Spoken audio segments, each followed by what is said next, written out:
Di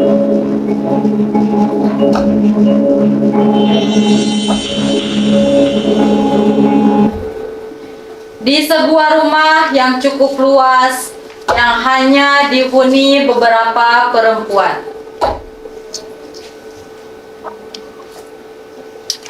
Burung kakak tua hinggap di jendela. Nenek sudah tua, giginya tinggal dua.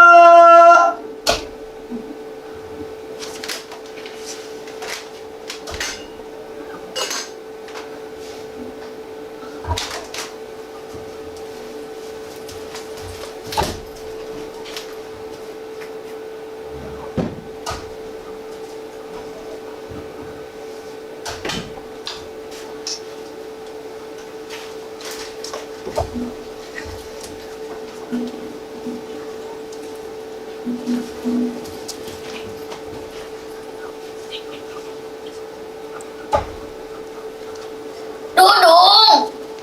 Dudung! Kembalikan kunci itu! Dudung! Kemana engkau lari? Kunyuk kecil! Dudung! Kembalikan kunci itu! Ada apa ini? Ada apa ribut-ribut? Tak tentu ujung pangkalnya. Ada apa ribut? Hah? Ada apa ribut-ribut? Siapa yang ribut? Kaulah yang bikin ribut di rumah ini. Tadi aku mendengar ibu menjerit. Sebab apa, Bu? Peduli apa kau? Aku menjerit di rumahku sendiri. Ada apa? Ada apa? Tanyalah yang pantas seperti dulu aku bertanya pada nenekmu. Ya. Sebab apa ibu menjerit? Sebab apa? Hah? Sebab apa ibu menjerit? Sebab apa? Siapa lagi kalau bukan si kunyuk kecil itu? Kunyuk kecil siapa, Bu? Ya siapa lagi kalau bukan cucumu yang seperti perampok itu? Sejak seminggu dia di sini, selalu mengganggu aku saja kerjanya. Besok, mesti kau kembalikan dia pada bapaknya di Jakarta, atau kau bawa ke rumahmu yang di Solo. Kalau tidak, aku akan pergi ke rumah Kustia di Surabaya. Aku akan pergi ke sana. Kau kemarin hanya mengganggu aku saja. Ayo, kembalikan kunci itu. Di mana kunci itu, Bu? Di mana? Di mana kunci itu? Di mana kunci itu? Sejak kecil kau memanglah yang paling tolol. Sampai setua ini pun tololmu masih belum berkurang, malah makin bertambah rupanya. Bagaimana orang harus tahu tentang kunci itu? Di bawah kasur. Hah? Di bawah kasur. Di bawah kasur? Kalau kunci itu ada di bawah kasur, apa perlunya aku minta padamu? Lalu di mana kunci itu, Bu? Di mana? Kunyuk kecil yang berandal itu minggat sambil melarikan kunci itu. Atau memang kau sendiri yang menaruhnya agar kau bisa memilikinya, bukan? Oh, setelah sawahku yang lebar dibagi-bagi dan kalian jual, masih pula mengharapkan sesuatu. Rupanya kau juga ingin rumah ini. Rumah ini ku bangun dengan segenap keringatku yang hampir ludes kering ini. Jangan pula kau berani mau berubah bentuk rumah ini. Kau kira mendiang bapakmu turut mencari uang? Pupuh, dia hanya bisa nyeteti burung perkututnya dan mengisi kolam seperti Musta.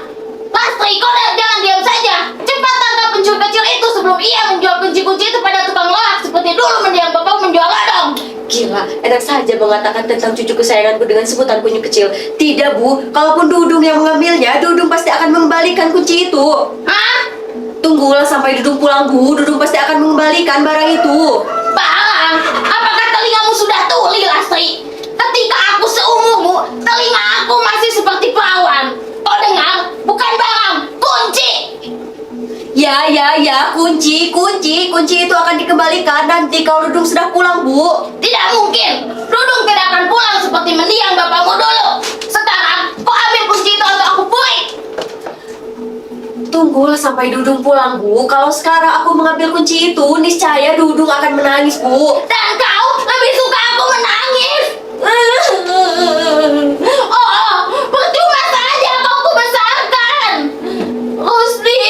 Rusti anakku, Rusti anak bungsuku. Bu, Rusli sudah tidak ada. Tak baik menangis orang sudah tidak ada, Bu. Ya memang sudah mati bersama istrinya dalam suatu kecelakaan. Dan kau senang ya? Di rumah ini hanya ada cucuku, si Laila yang paling sayang padaku. Oh,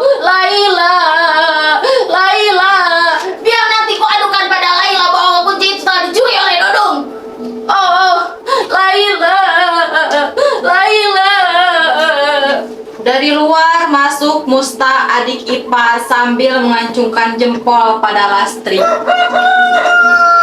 Musta, bagaimana beres?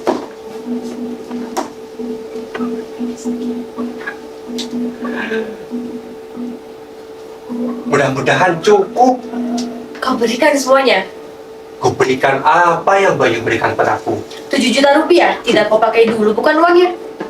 Hal seperti ini aku dapat dipercaya Bayu.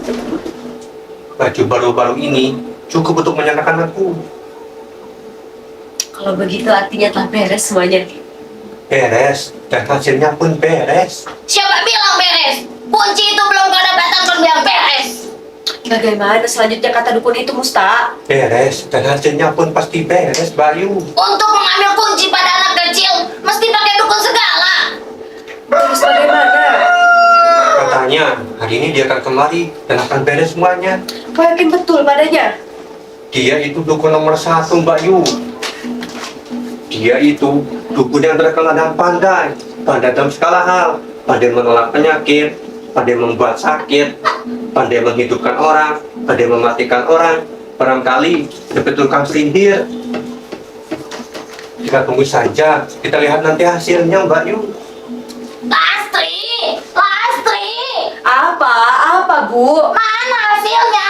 Kau kusuruh mengambil kunci kau malah ngobrol. Sejak kecil kau memang selalu tak becus setiap kali aku menyuruhmu. Sekarang panggillah si Musta. Dia memang cuma menantuku, tapi dia anak yang baik dan lebih taklim daripada kau. Carilah dia di belakang.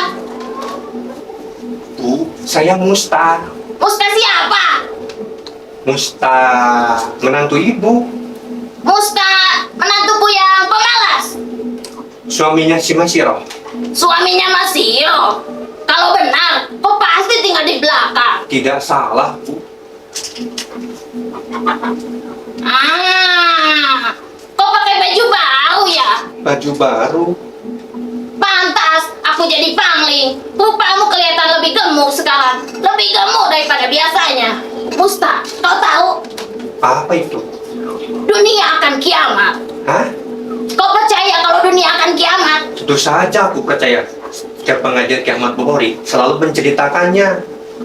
Pastilah itu. Ada-ada saja kejadian di muka bumi yang tua ini.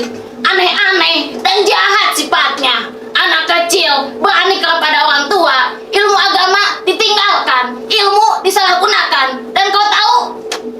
Apa itu? Si Dudung jadi pencuri. Siapa? Dudung anak kemenakan kamu, si Jati anaknya si Lastri yang di Jakarta. Sekarang jadi pencuri. Jadi pencuri. Itulah tadi kenapa aku katakan bahwa dunia akan kiamat. Dudung benar-benar mencuri. Mau mengambil barang orang tanpa izin. Apa itu namanya kalau bukan pencuri? Tolol. Mencuri apa? Kau memang betul-betul tolol dan pemalas, Musta. Rupanya kau juga malas untuk berpikir. Bukankah tadi aku sudah menerangkannya padamu? Dan Lastri pun tadi telah menceritakannya padamu. Belum. Jadi baru apa saja yang kau cakapan baru saja? Soal dukun. Soal dukun. Apa ada yang sakit? Atau kau sendiri yang kesurupan? Lastri, jadi kau belum menceritakan padanya? Cerita apa, Bu? Kalian memang goblok. Atau kalian memang berkomplot buah-buah dungu untuk merebut kunci-kunci itu? Kunci ini. Betul kataku. Kalian memang berkomplot. Kalian memang sengaja menaruh kunyuk kecil itu untuk merebut kunci-kunciku di kasurku. Kunci-kunci ini kutemukan di depan pintu luar. Bang, berikan kunci itu. Barangkali kunci ini bercacar di bawah si Dudung. Bohong. Kau memang suka berbohong seperti mendiang suamiku. Rupanya sudah pasti sekarang kedatanganmu kemari untuk merebut kunci ini. Lastri dan kalian berdua pasti telah sengaja memesan dukun untuk menenungku ya. Pasti sering kulihat kalian berbisik-bisikan dalam seminggu ini. Kunci ini tak akan kubiarkan begitu saja. Saya jangan kira kalian terlampau bodoh untuk merebut kunci-kunci ini. Aku harus mencari akal. Akan ku tahu di mana ya itu soalnya. Keduanya saling melepaskan napas. Lihat, siapa orang yang tidak jengkel menghadapi orang tua sejudes dan serewel itu. Memang Mbak Yu. Seluruh orang dimarahinya, seluruh orang dibakinya. Setiap saat dan di mana saja, semua orang didakwa akan mencuri barang-barangnya. Kerjanya cuma marah-marah saja. Alangkah marahnya, dia kalau makan tidak ngalau ayam. Seperti anak kecil. Ustaz, Iya Mbak Yu. aku kira akan lebih baik kalau pekerjaan dukun itu lekas selesai. Lebih segera, lebih baik. Dan tentunya akan lebih segera mendapatkan apa yang selama ini kita idam-idamkan. Tidak percuma aku memberimu pakaian 2 style sekaligus. Tak lama lagi, pasti beres semuanya. Tak lama lagi, pasti akan kita dapatkan semuanya.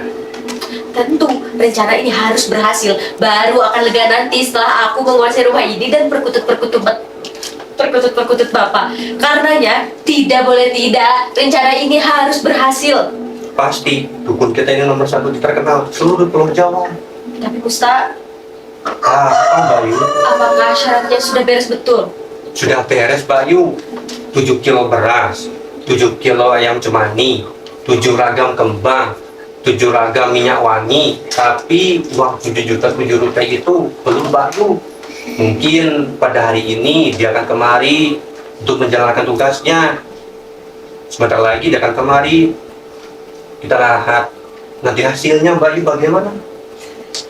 Nenek muncul dari dalam dan berteriak. Ia begitu gembira. Musta! Musta! Iya Bu. Saya dapat akal! Saya dapat akal! Oh, saya dapat akal! Kau tahu? Tidak. Tentu! Sebab itu, dengarlah Musta menantuku yang pemalas. Ketahuilah, kunci itu sudah tak ku tahu lagi di bawah kasur. Seperti biasanya, sebab semua orang telah mengetahuinya. Sekarang kunci itu keletakan di dalam kendi, dan kendi itu keletakan di antara lemari di kamarku. Dan kau tahu? Aku tahu. Kenapa semuanya kuceritakan padamu? Bukankah kau dan Lasi calon pencuri kunci itu? Tidak, tidak. Kau tahu? Kunci itu tak akan lagi ku tahu di dalam kendi. Aku terpaksa harus menyembunyikan kunci itu. Pupu, Musta. Iya Bu. Kau tidak sebatasnya mendengar semua akalku tadi. Tolol, pemalas. Aku terpaksa harus mencari akal lagi. Oh, Kembali Lastri dan Musta melepas lelah. Lihatlah kepala siapa yang tidak akan bejat mendengar semuanya. Ocehannya itu tidak termakan oleh ingatannya. Hartanya yang sudah hilang dan sirna itu, sekarang kunci-kunci yang dipikirkannya. Untuk apa orang mencuri kunci yang tidak berguna itu? Iya Mbak Yu. Semua orang dituduh akan mencuri barang-barangnya yang sudah tidak ada lagi. Iya Mbak Yu, dalam pikirannya lumbung-lumbung, batik-batik, yang ada baju batiknya dulu, yang ada hartanya, sudah dibagi-bagikan pada anak-anak-anaknya.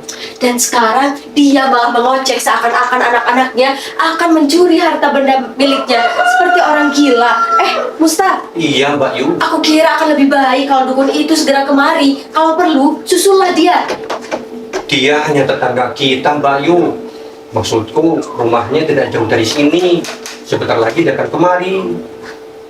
Tapi Musta, Ada apa Mbak Yu? bagaimana menurut pendapatmu? Apakah tak ada dosa dalam hal ini? Dosa. Kemarin kan Mbak Yu pernah berkata begini, tidakkah ada orang yang bersyukur mempercepat ketuanya yang membuat capek?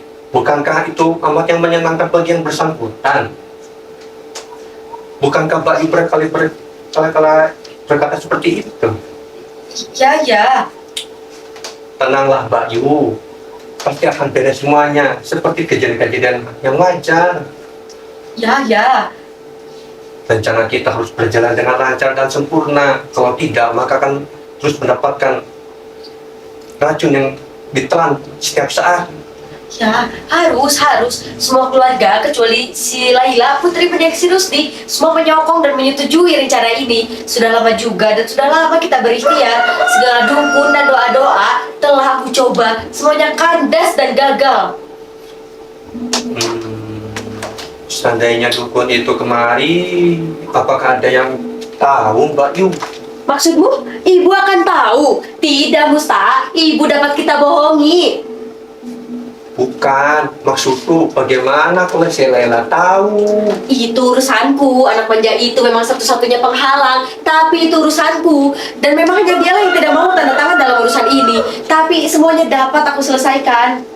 Dari dalam keluar nenek dengan menyangga piring kecil dan kunci-kunci yang menggantung di lehernya. Dia sedang makan dan sengit bergelut dengan sayap ayam itu. Musta, sayap ayamku hilang satu. Musta, sayap ayamku tinggal satu. Yang satu tentu dimakan oleh Dudung atau kau sendiri yang mengambilnya. Dia lupa kalau sayap ayamnya yang satu lagi tadi telannya tadi pagi.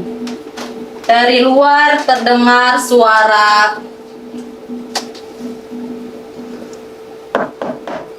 Permisi, kula nuwun. Mangga. Mungkin Mbak Dukun yang datang kemari, Mbak Yu.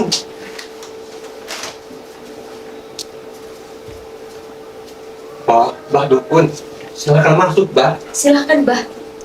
Terima kasih. Silakan, Mbah. Musta, ambilkan dupanya cepat. Baik, Mbak Yu. dukun melihat suasana dalam rumah. Musta masuk ke dalam dan muncul lagi telah membawa anglo kecil dan berpara-para dengan asap yang mengandung kemenyan.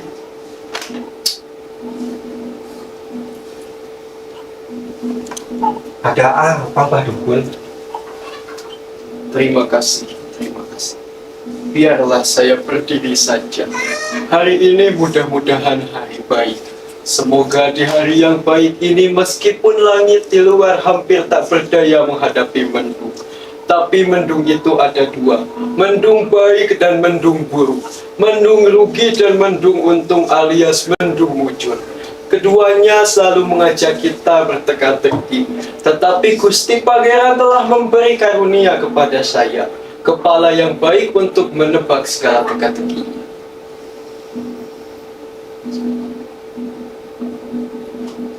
Tapi saudara, Ada apa, Mbak? oh tidak apa-apa. Hari ini hari apa? Jumat Kliwon, Mbak. Maafkan, saya tidak bertanya pada saudara. Biarkan saya yang berbicara sendiri, meskipun sebenarnya tidak. Hari ini hari apa? Demikianlah langit telah menciptakan berbagai-bagai hari yang sebenarnya cuma ada dua, yaitu hari naas dan hari untung. Dan hari ini adalah hari baik. Langit luas telah menerima semuanya. Oh iya, mumpung semua genap 7 kecuali kertas yang 7 kali 7 itu belum. Tidak, Mbak Dukun. Uang 7 juta rupiah itu akan segera kami genapi, Mbak. Ya betul, Mbah Dukun. Seperti saya katakan tadi, biarkan saya yang berbicara sendiri. Oh, maafkan kalau begitu, Mbak. Iya, maafkan kalau begitu. Saya sungguh tidak mengerti. Kenapa, Mbak? Saya belum dapat memusatkan pikiran.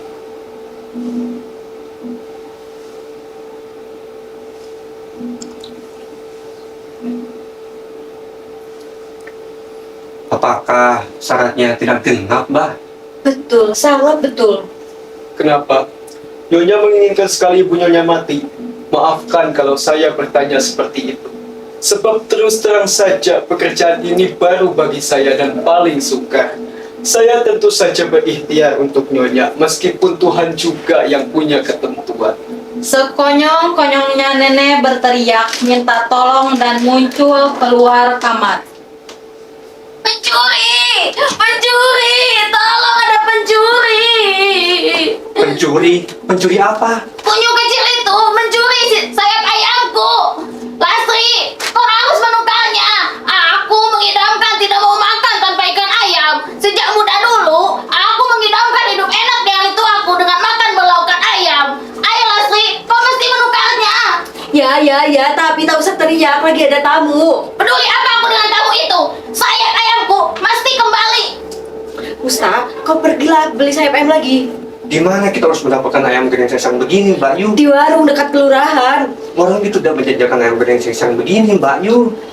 Besok saja kita beli lagi. Sekarang tak ada orang yang menjual ikan goreng ayam itu. Peduli, sayap ayamku mesti mendapatkan gantinya. Pasti mendapatkan gantinya besok. Sekarang. Besok. Sekarang.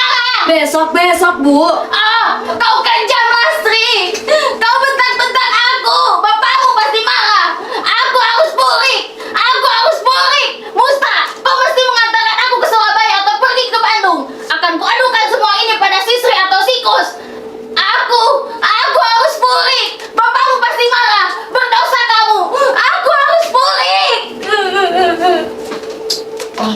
dukun, pekerjaan itu agak terganggu. Tidak apa-apa. Orang tua memang lumrah. Dari kecil akan kembali ke kecil. Ustaz, tolong buatkan Mbah dukun minuman. Baik, Pak Yun. Silakan dimulai Mbah. Baik.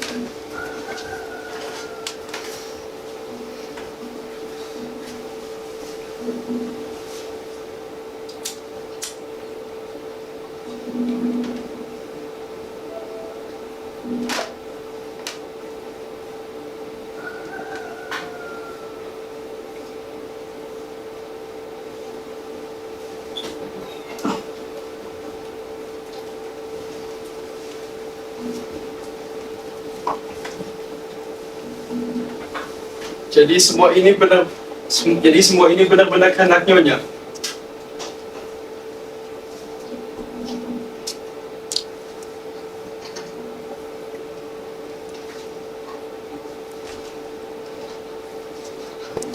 Dan seluruh keluarga. Artinya Nyonya menghendaki ibu Nyonya mati. Baik, tolong biarkan suasana di ruangan rumah ini sepi. Malam di atas malam hitam, di mana mentari silau, disitulah segalanya terbenam.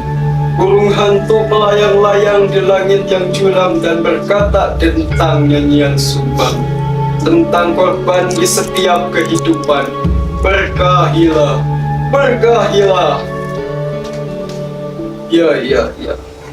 Jumat Kliwon permulaan bulan ketiga jam 10. Maksudnya Mbah? Ibu Nyonya tepat akan meninggal pada Jumat Kliwon permulaan bulan ketiga jam 10.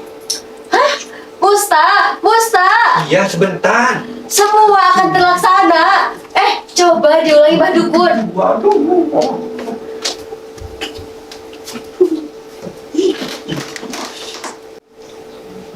Tepat akan meninggal pada pukul 10 pada Jumat Kliwon permulaan bulan ketiga. Hah? Jumat Kliwon permulaan bulan ketiga. Pukul 10. Oh iya? Jam berapa sekarang? Sekarang sudah jauh lewat pukul 10. Sekarang hampir pukul 12 Ustaz. Hah? Artinya jam berapa sekarang? Sudah hampir pukul 12 Ustaz. Kita tunggu saja, Mbak Yu. Apa salah dengar Mbah Dukun? Saya kira tidak, tapi mungkin juga. Sebentar. Ya, saya salah dengar. Memang agak tuli telinga saya sekarang. Aduh, Gusti Cungmawasuh kalau sampai marah-marah entah apa jadinya. Ya, memang bukan pukul 10 tapi pukul 12 katanya. Tak salah, Mbak. Ya. Sekarang sudah pukul 10. Sekarang sudah pukul 12 kurang 10 menit Ustaz.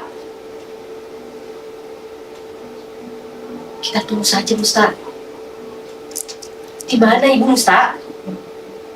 Mungkin ibu sedang tidur, barangkali sedang menunggu waktu, Mbak Yu. Silahkan diminum kopinya Mbah. Habiskan Terima kasih. saja, Mbak Dukun.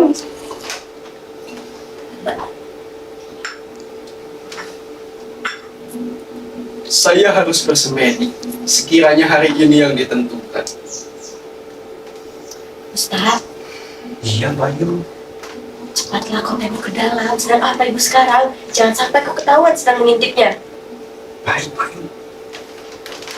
Sepi mengisi ruangan itu. Mbah Dukun masih bersemedi. Lastri begitu gelisah dan gemetar sekujur tubuhnya. Ingin bertanya pada Mbah Dukun, tapi tak berani. Macan kumbang mengaum di dalam hutan, mencari dan membawi jejak mangsanya. Di langit terbang elang dengan mengunyah anak ayam, sementara mendung melibatkan dirinya. Bergumpal-gumpal kabut berisi air mata yang ditimba oleh tangan serakahnya. Dan sekarang berbarislah wahai para setan, nyanyikan lagu kemenangan. Tak kala Dukun meneruskan dengan komat kamitnya, muncul Musta dari dalam. Sedang apa Ibu Musta? Hah?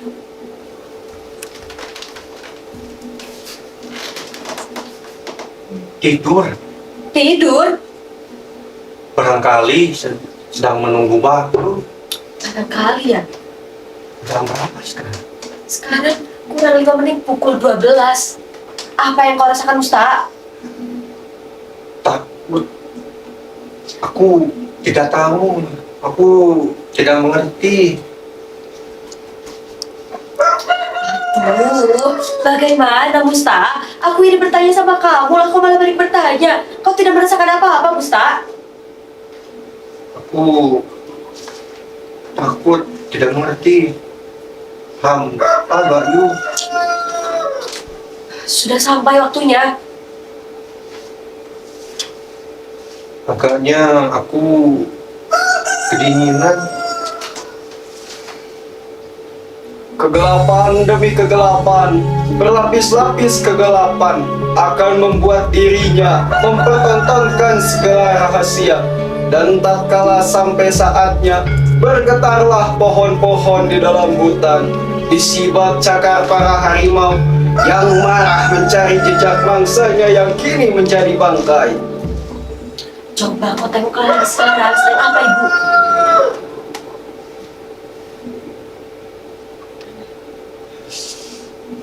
Apa, Musta? Apa yang aneh? Aku jadi gemetar. Aku juga, tapi segeralah kau ke dalam. Aku takut, Mbak Yu. Musta, Iya, Mbak Yu. Lonceng berdentang 3 kali dengan irama yang penuh raga memenuhi udara yang telah penuh ketakutan. Dukun masih tetap bersemadi sambil duduk. Lastri dan Musta semakin ketakutan.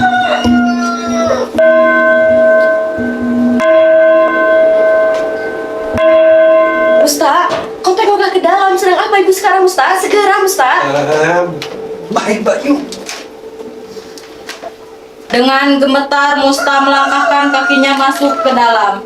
Sepi beberapa detik, tiba-tiba kesunyian dipecahkan oleh teriakan nenek.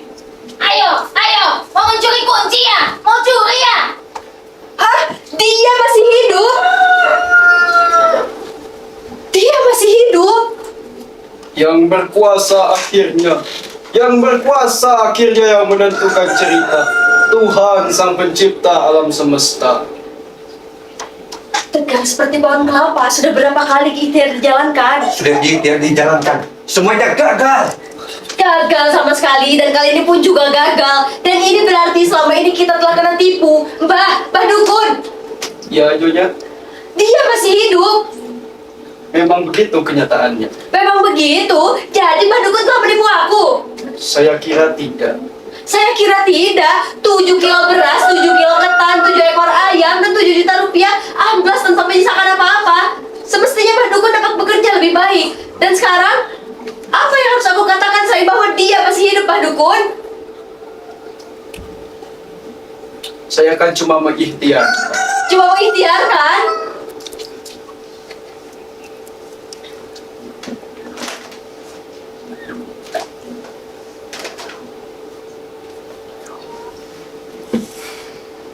Seperti saya katakan tadi, bahwasannya saya kan cuma mengikhtiarkan segala kehendak Nyonya. Meskipun Tuhan juga yang punya ketentuan.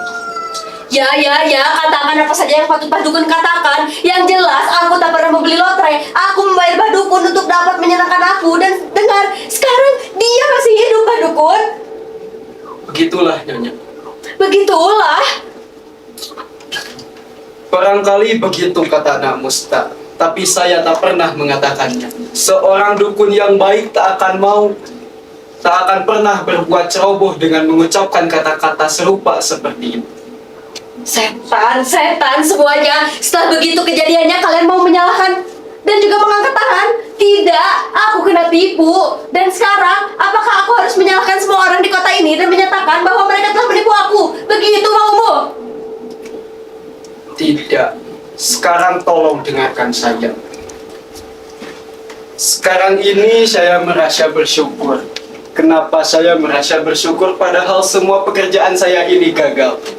Orang tua Nyonya masih hidup, dan kalaupun ia mati hari ini, saya pun tidak bisa berbangga sebab pastilah bukan karena saya. bukan karena mantra-mantra yang menjadi penyebab kematiannya. Saya telah berbuat dan semuanya berakhir dengan hampa seperti hakikat mantra-mantra saya selama ini. Hampa. Dan semua mantra itu hanyalah kesombongan biasa.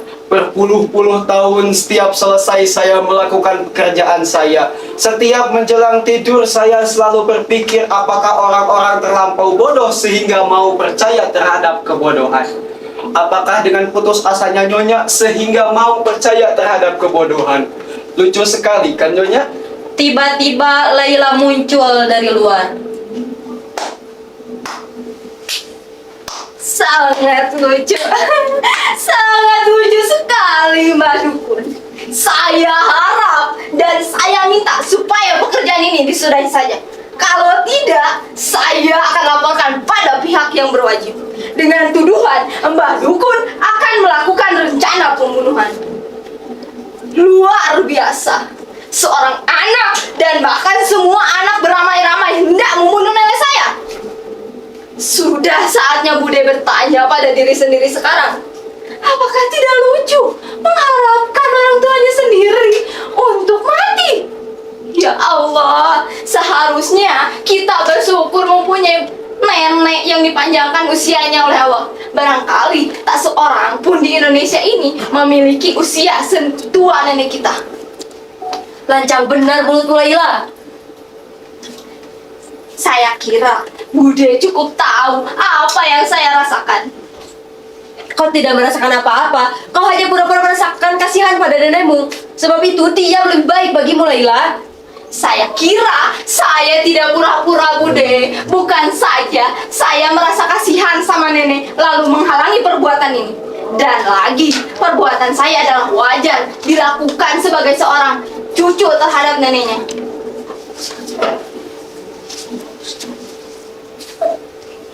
Lalu kau menganggap perbuatanku ini tidak waras Laila? Saya kira saya boleh menyebutnya demikian. Apakah pekerjaan waras kalau semua orang hendak membunuh nenek saya? Tidak. Janganlah saya dibiarkan mempunyai bude yang sangat kejam. Lidahmu terlalu lincah memutarkan kata-kata kosong. Kau tidak mengerti dorongan yang mendorong segala peristiwa ini. Kau tidak mengerti sebab-musababnya karena kau tidak mengerti apa-apa. Sebelum kau mau menguasai masalah ini, lidahmu terlalu lincah memutarkan kata-kata kosong. Kau tidak mengerti dorongan yang mendorong segala peristiwa ini. Kau tidak mengerti duduk persoalannya karena kau tidak mengerti apa-apa. Sebab itu, kau hanya dapat melontarkan kata-kata yang tak pada tempatnya. Sebelum kau menjalani masalah ini, kau tidak akan mendapatkan pengertian apa-apa. Sudah bijaksana jika seandainya kau bisa diam, Laila. Kalau menurut Bude diam itu lebih bijaksana, pasti akan saya lakukan. Saya adalah cucunya. Apa saya harus diam? Sementara orang hendak beramai-ramai membunuh nenek saya. Tidak, janganlah aku dibiarkan mempunyai Bude yang sangat kejam. Kau kira aku ini siapa? Aku adalah anaknya. Justru Bude anaknya, maka Bude berpendapat wajar dan waras hendak membunuh ibunya sendiri. Tutup mulutmu, Laila. Kau telah mengatakan apa-apa yang tak layak. Kau kira aku akan perbuatanku ini hendak membunuhnya? Kau sebagai generasi baru di keluarga ini hanya tahu dan mengerti. Kasihan, kau belum mengerti ragam warna dalam hidup ini. Apalagi kau mau mengerti artinya berguna dan tidak berguna. Laila, dalam hidup ini tidak cukup hanya rasa kasihan. Ya Allah, jadi sudah sedemikian hitamnya niat Bude. Keji, berguna dan tidak berguna. Maksud Bude, nenek sekarang tidak berguna, maka sudah sepantasnya kalau nenek meninggal.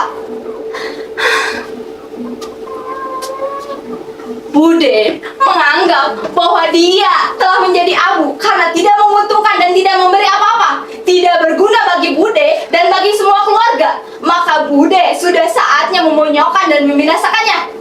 Orang tua yang tidak berdaya dan yang telah melihatkan Bude dan semua keluarga. Sekali lagi, jaga mulutmu, Laila. Tidak akan ada orang yang tahu kecuali kau, Lata. Dengarlah baik-baik, nenekmu bukan hanya tidak berguna bagi kita, tapi juga bagi dirinya sendiri. Sebab itu, pekerjaan kita ini adalah pekerjaan yang membantu dirinya melenyap sirnakan sanksi badani, derita badan yang diidam-idamkan oleh semua orang tua. Maaf kalau pemikiran kami tidak terjangkau oleh pemikiran pendekmu. Maafkan, apakah Bude tidak percaya pada Allah sebagaimana Allah semestinya? Kebenaran cuma satu dan itu miliknya. Apakah kebenaran dianut oleh banyak orang atau tidak, sama saja. Baiklah, saya tidak akan berdalih apa-apa. Toh tidak akan artinya buat Bude. Lakukan apa yang Bude kehendaki, tapi saya yakin semuanya akan gagal. Dan saya kira Mbak Dukun itu pun merasakan apa yang saya rasakan, sebab ia pun pasti merasa bahwa ia sudah sangat tua.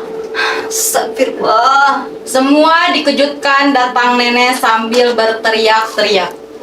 Lastri! Lastri! Lastri!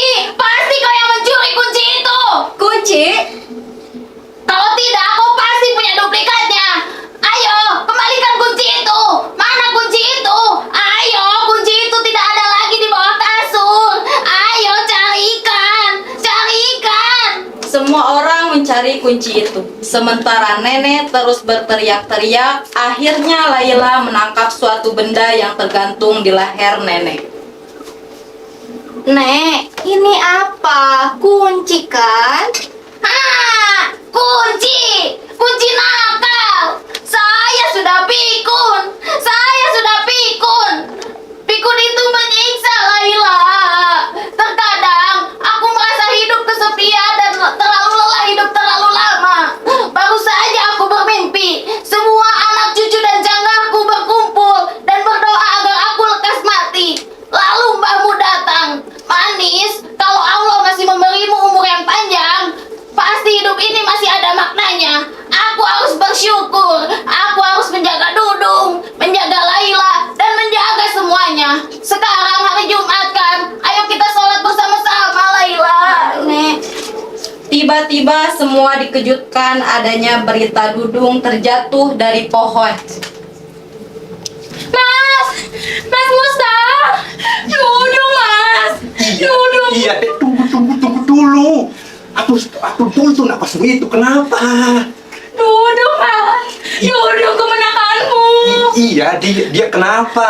kenapa dengan Dudung cucuku? Hah? Kenapa dengan kunyuk kecil itu? Mencuri apa? Apa yang dicurinya darimu? Tolong nenek diam dulu, biar Mbak Darsi yang menjelaskan. Silakan Mbak Darsi. Hah? Dudung tadi main perang-perangan sama teman-temannya di halaman rumahku. Setelah main perang-perangan, Dudung jadi terjatuh dari pohon mangga kepunyaanku. Saya sudah berusaha memperingatkan mereka, tapi omongan saya tadi hiraukan. Malah saya dilempari mangga sama si Dudung dari atas pohon mangga. Dan kenapa, Dek? Apa yang terjadi dengan Dudung cucu saya? Dudung jatuh dari pohon mangga. Kepalanya mengeluarkan darah. Sekarang Dudung dibawa ke rumah sakit sama suami saya. Astagfirullah. Yang berkuasa akhirnya yang menentukan cerita. Tuhan Sang Pencipta alam semesta. Ya Allah, dosa apa yang telah aku perbuat hingga Engkau memberiku cobaan merenggut cucu kesayanganku? Apa yang harus aku jelaskan pada si jati anakku? Ampunilah aku ya Allah. Bu, ampunilah aku. Bu, ampunilah aku. Bude, lebih baik kita pergi ke rumah sakit saja, Bude. Kasihan si Dudung nanti. Maafkan aku, Bu. Ayo Mbak Yu, segera kita ke rumah sakit. Ayo. Lastri, Musta, Darsi, dan Laila bergegas ke rumah sakit. Tinggal Dukun dan Nenek di rumah. Suasana sepi sejenak. Karena tugas saya sudah selesai, saya mohon diri, Nyonya.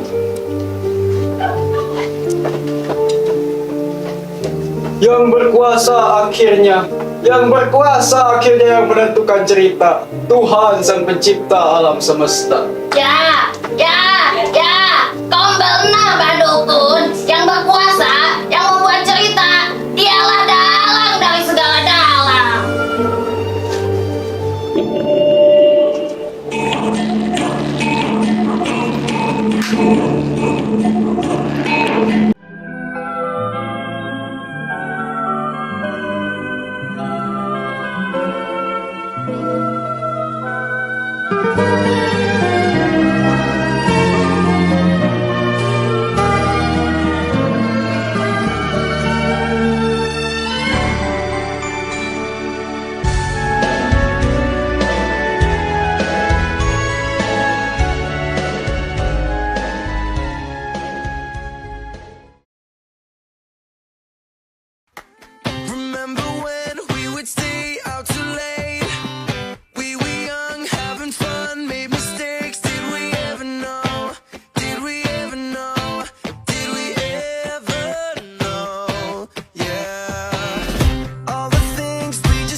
Sayangnya. Drama nenek tercinta.